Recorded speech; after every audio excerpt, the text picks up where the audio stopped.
Come gather round, and I shall tell you a tale of two brave knights and the beautiful woman who tore their friendship asunder.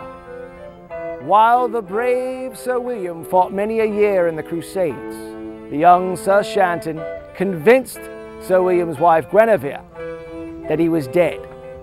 Eventually, she believed it. The fair Guinevere took Sir Shanton's hand in marriage, and all was well, until one day Sir William returned, and there was hell to pay. I had been wronged. We were brothers in arms. We trained together, and to have this affront to me is beyond acceptable. I demand my justice. First off, I'm amazed he even made it back. I did not lie to her. He was dead to me when he left. The fool decides to go on another crusade, and I told him not to. He's leaving a beautiful wife at home. It was completely wrong. I wasn't going to let that poor woman suffer anymore. So I loved her. Sir William's return was actually quite a surprise to me, and had, after many months of crying and getting over losing my love, finally meeting Sir Shanton and finding an opportunity to move on, and then suddenly a black shadow from the past returned. When he left us, he left us. There was no turning back. Had William not gone off into battle, the situation never would have come up. So now that it's in the past and this is the present, what am I supposed to do?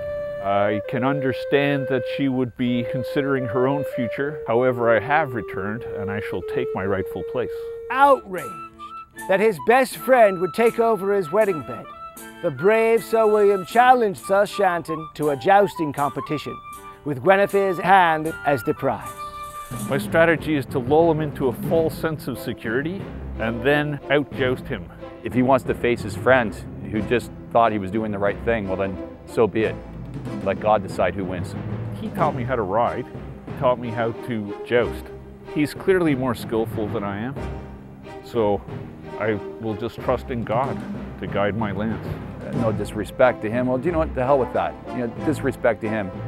He was terrible. He was a lousy fighter, and I turned him into the man that he is today. And for him to come and challenge me, that's wrong. That's wrong just in that sense alone.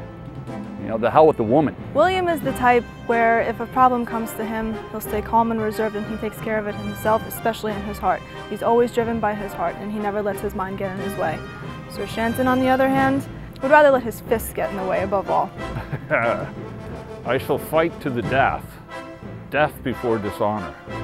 He deserves to lose. And that's what I'm here, to make sure he does.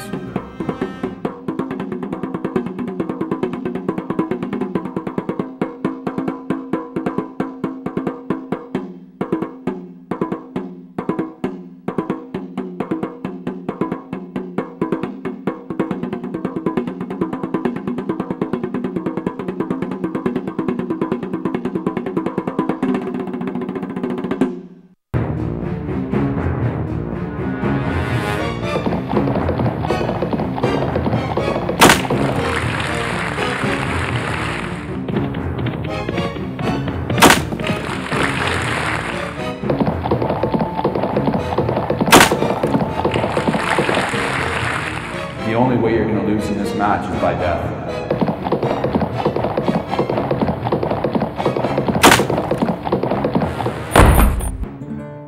Although the brave Sir William fought valiantly, it was Sir Shanton who was victorious in battle. Instead of accepting his defeat, Sir William vowed that he would have Guinevere's hand and stormed off the field.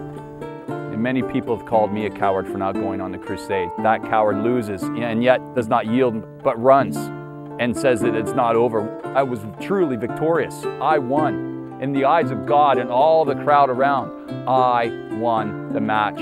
I won her hand. William is the headstrong type, so it doesn't shock me that he'd storm off the field in a fury. Shattered lances, sometimes they say, will be the same as a shattered heart. If I see him again, there will be no sanctioned tournament. After being defeated, I still demand satisfaction. There will be a next time, and at some point justice will be served.